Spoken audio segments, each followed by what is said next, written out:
एक संत महात्मा श्यामदास जी रात्रि के समय में श्री राम नाम का जाप करते हुए अपनी मस्ती में चले जा रहे थे। जाप करते हुए वे एक घने जंगल से गुजर रहे थे। विरक्त होने के कारण वे महात्मा बार बार देशाटन करते रहते थे। वे किसी एक स्थान में अधिक समय नहीं रहते थे। वे ईश्वर नाम के प्रेमी थे। दिन रात उनके मुख से राम नाम जप चलता रहता था। स्वयं राम नाम का जाप करते तथा औरों को भी उसी मार्ग पर चलाते। श्यामदास जी घने जंगल में मार्ग भूल गए थे, पर अपनी मस्ती में चले जा रहे थे कि जहां राम ले चले। वहां दूर अंधेरे के बीच में बहुत सी दीपमालाएं प्रकाशित थी। महात्मा जी उसी दिशा की ओर चलने लगे। निकट पहुंचते ही देखा कि वटवृक्ष के पास अनेक प्रकार के वाद्य यंत्र बज रहे हैं। नाच गान और शराब की महफिल जमी है।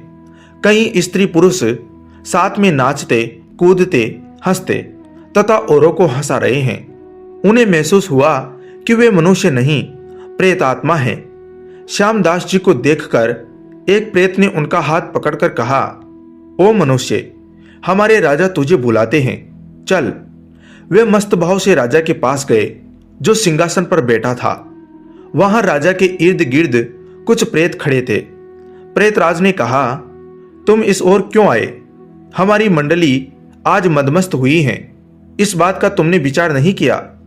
तुम्हें मौत का डर नहीं है? अट्टहास करते हुए महात्मा श्यामदास जी बोले, मौत का डर और मुझे? राजन, जिसे जीने का मोह हो उसे मौत का डर होता है। हम साधु लोग तो मौत को आनंद का विषय मानते हैं। यह तो देह परिवर्तन है, जो प्रारब्ध कर्म के बिना किसी से हो नहीं सकता। प्रेतराज बोला, तुम जानते हो हम कौन हैं? महात्मा जी बोले, मैं अनुमान करता हूं कि आप प्रेतात्मा हो। प्रेतराज बोला, तुम जानते हो लोक समाज हमारे नाम से कांपता है। महात्मा जी बोले, प्रेतराज, मुझे मनुष्य में गिनने की गलती मत करना। हम जिंदा दिखते हुए भी जीने की इच्छा से रहित मृत तुल्य हैं। यदि जिंदा मानो तो भी आप हमें मार नहीं सकते। जीवन मरण कर्माधीन है। मैं एक प्रश्न पूछ सकता हूं? महात्मा की निर्भयता देखकर प्रेतों के राजा को आश्चर्य हुआ कि प्रेत का नाम सुनते ही मर जाने वाले मनुष्यों में एक इतनी निर्भयता से बात कर रहा है। सचमुच ऐसे मनुष्य से बात करने में कोई हरकत नहीं। प्रेतराज बोला, पूछो, क्या प्रश्न है? महात्मा जी बोले, प्रेतराज, आज यहां आनंद उत्सव क्यों मनाया जा रहा है?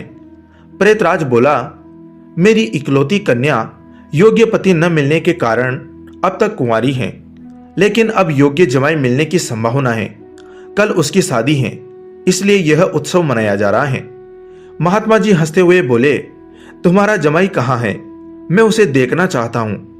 प्रेतराज बोला, जीने की इच्छा के मोह का त्याग करने वाले महात्मा, अभी तो वह हमारे पद प्रेत योनि को प्राप्त नहीं हुआ है। वह इस जंगल के किनारे एक गांव के श्रीमंत धनवान का पुत्र है। महादुराचारी होने के कारण वह इस वक्त भयानक रोग से पीड़ित है।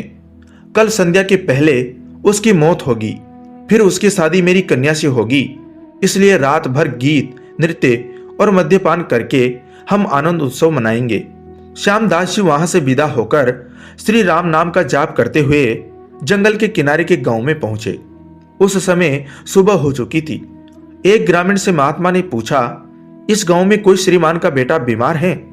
ग्रामीण बोला, हाँ महाराज, नवलसा सेठ का बेटा शांकल चंद 1 वर्ष से रोगग्रस्त है। बहुत उपचार किए पर उसका रोग ठीक नहीं होता।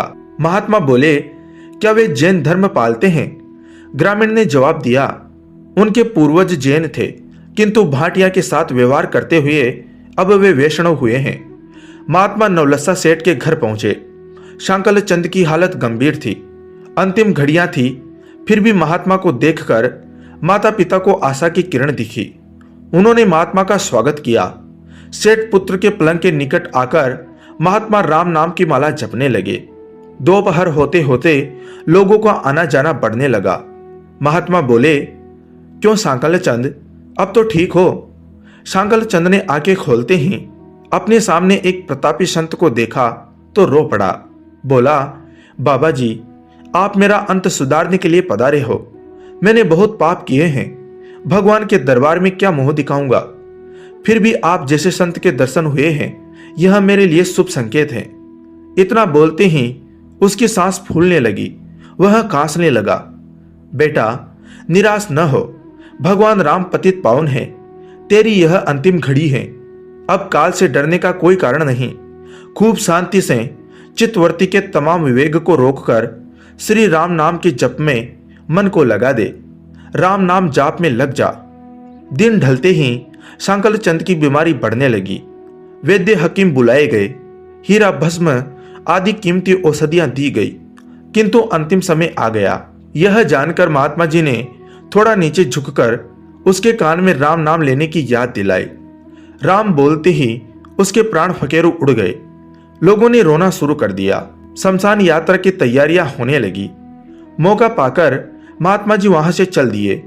नदी तट पर आकर स्नान करके नाम स्मरण करते हुए वहां से रवाना हुए। शाम ढल चुकी थी। फिर वे मध्य रात्रि के समय जंगल में उसी वटवृक्ष के पास पहुंचे। प्रेत समाज उपस्थित था। प्रेतराज सिंहासन पर हताश होकर बैठे थे। आज गीत नृत्य हास्य कुछ न था। चारों ओर करुण आक्रंद हो रहा था। सब प्रेत रो रहे थे। महात्मा ने पूछा, प्रेतराज, कल तो यहां आनंदोत्सव था, आज शोक समुद्र लहरा रहा है, क्या कुछ अहित हुआ है? प्रेतराज बोला, हाँ भाई, इसलिए रो रहे हैं। हमारा सत्यानाश हो गया।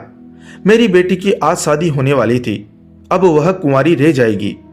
महात्मा बोले, प्रेतराज, तुम्हारा जमाई तो आज मर गया है, फिर तुम्हारी बेटी कुंवारी क्यों रही? प्रेतराज ने चिढ़कर कहा, तेरे पाप से। मैं ही मूर्ख हूं कि मैंने कल तुझे सब बता दिया। तूने हमारा सत्यानाश कर दिया। महात्मा ने नम्र भाव से कहा, मैंने आपका अहित किया, यह मुझे समझ में नहीं आता। क्षमा करना। मुझे मेरी भूल बताओगे तो मैं दोबारा नहीं करूंगा।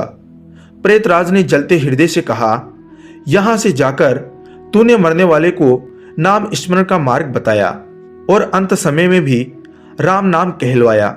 इससे उसका उद्धार हो गया और मेरी बेटी कुंवारी रह गई। महात्मा जी बोले, क्या सिर्फ एक बार नाम जप लेने से वह प्रेत योनि से छूट गया? आप सच कहते हो? प्रेतराज बोला, हाँ भाई, जो मनुष्य राम नाम जप करता है वह राम नाम जप के प्रताप से कभी हमारी योनि को प्राप्त नहीं होता। भगवान राम नाम जप में नर को धारिणी शक्ति है।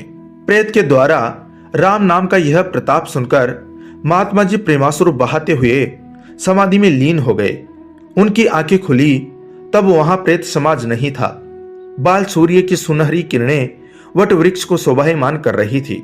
दोस्तों, कहानी आपको अच्छी लगी हो तो कमेंट में जय श्री राम जरूर लिखें। वीडियो को लाइक करें, चैनल को सब्सक्राइब कर घंटी को जरूर दबाएं। कहानी को अंत तक सुनने के लिए आपका धन्यवाद दोस्तों।